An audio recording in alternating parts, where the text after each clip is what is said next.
novice stage. What kind of things do you do as a novice?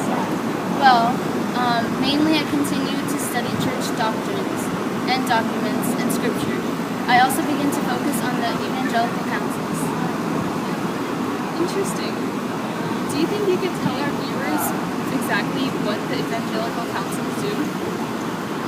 Well, the evangelical councils are vows that I take at the end of Reformation, which officially bring me into the order. The first of these councils is poverty. By this council, I'm called to renounce all of my personal possessions to God. The next is chastity, and chastity is, to a religious sister, means maintaining virginity throughout her life. And finally, the last council is obedience. This final vow is my promise to be devoted to God's will. That's amazing.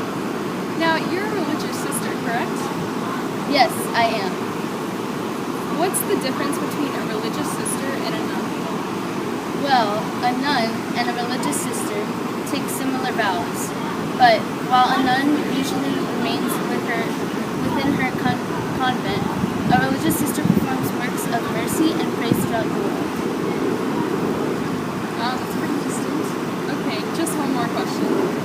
How did you decide to become a religious sister? After all, it is a very dedicated choice. Well, it was less of my devotion than it was of God's. I would pray daily to hear my vocation, His call as to how I should serve Him, and finally I knew that this would be my purpose. It was all in His plan. How beautifully said. Well, thank you so much for your time, Sister Emily. It's much appreciated. Now we will go to Zoe to hear from another Dominican sister, Sister Bella. Thank you. Thanks, Haley. Okay, Sister Bella, I understand that you have been with the Dominican Sisters of Mary for 7 years, so I wanted to ask you some questions about an average day in the life of a sister. Of course. So at 5 a.m. we wake up, and at 5:30 begins Holy Hour. We begin by making an offering of our day to God for His greater glory and the salvation of souls. At 5:50 we meditate. It's our personal one-on-one time when we love the most. At 6:15 begin the lauds, chanted recto tono and choir to choir in traditional Dominican fashion. We then recite the Marian consecration prayer.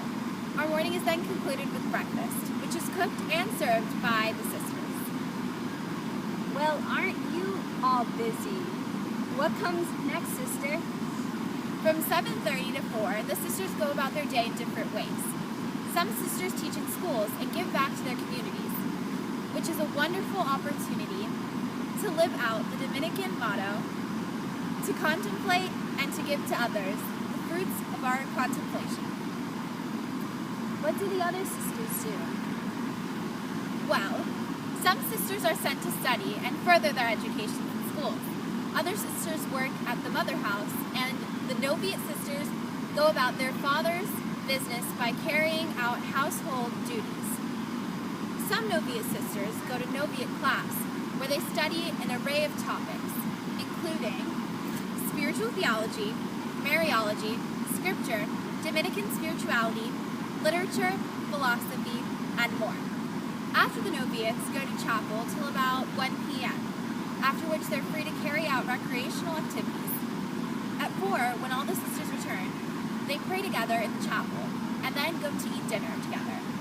We are then given recreation time, and at 7:25, we make our way to the chapel for the compile, which is the final prayer service of the day. We then go our separate ways and begin a silence, during which we can pray or study before going to bed. Wow, your days are really busy. Well, thank you so much for coming today and letting us talk to you about the daily life. Of course, thank you for having me. Now back to you, Brianna.